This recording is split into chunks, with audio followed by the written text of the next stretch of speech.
ভারত পাকিস্তানের রণহুঙ্কার এবং আক্রমণ পাল্টা আক্রমণে যেন পরিস্থিতি আরও জটিল হচ্ছে। মঙ্গলবার মধ্যরাতে ভারত পাকিস্তানের ওপর অতর্কিত হামলা চালায়।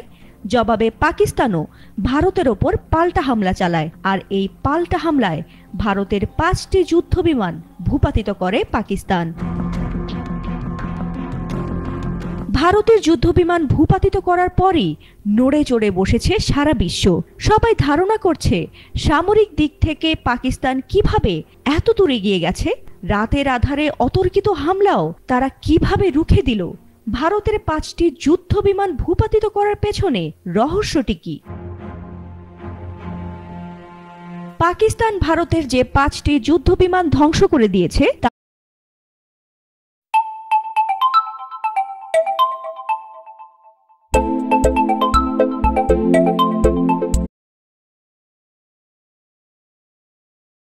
তার মধ্যে 3টি ছিল অত্যাধুনিক রাফায়েল জেট। আর এ হামলায় পাকিস্তান যে পাল্টা সামরিক প্রতিক্রিয়া জানিয়েছে তাতে চীনের তৈরি J-10C যুদ্ধবিমান গুরুত্বপূর্ণ ভূমিকা পালন করেছে বলে দেশটির সামরিক সূত্র দাবি করেছে।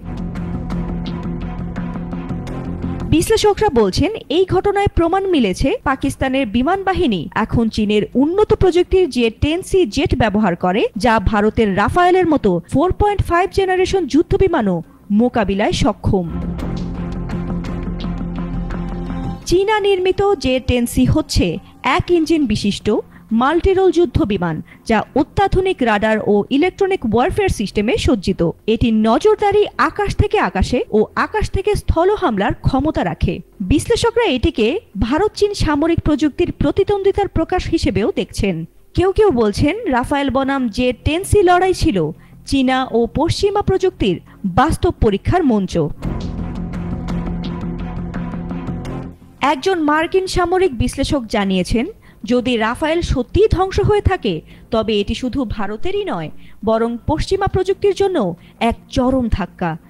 একই সাথে এটি প্রমাণ করে চীন এখন সত্যিকার অর্থেই অত্যাধুনিক সামরিক প্রযুক্তি তৈরি করছে। চীনের তৈরি J-10C ব্যবহার করে পাকিস্তানের এই সফল প্রতিক্রিয়া দক্ষিণ এশিয়ায় সামরিক ভারসাম্যের নতুন দিগন্ত উন্মোচন করছে বলেও মন্তব্য করেন কূটনৈতিক বিশ্লেষকরা। ফাতিমা সুলতানা, ATN বাংলা।